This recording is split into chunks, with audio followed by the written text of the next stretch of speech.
ভাই হাসিনা কেমন মানুষ? নষ্ট হয়ে গেছে। আওয়ামী লীগের এত দায়িত্ব নিয়েছেন কিসের জন্য?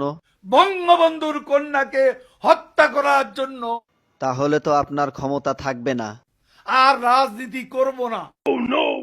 কাদের ভাই, জয় তো আওয়ামী লীগের নেতৃত্ব দিবেন, আপনার মতামত কি? তার নেতৃত্ব বাংলাদেশের জনগণ কোনো দিনও পছন্দ করবে না, ঘৃণা করবে। কাদের ভাই, এ কথা শোনার পর হাসিনা তো আপনাকে ঢাকায় থাকতে দিবে না। ঢাকা শহর শেখ হাসিনার কি বাপের সম্পত্তি?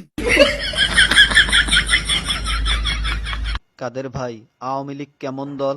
এরা খুনি। আপনার কাছে শহীদ জিয়া কেমন ছিলেন? সে মহানায়ক, মহাবীর। আপনার দৃষ্টিতে মৌলানা নিজামী কেমন মানুষ ছিলেন? এত সৎ মানুষ রাজনীতিতে, এমন এত পরিশ্রমী মানুষ আর একজনও আসে নাই। সত্য কথা বলার জন্য আপনাকে অনেক অনেক ধন্যবাদ।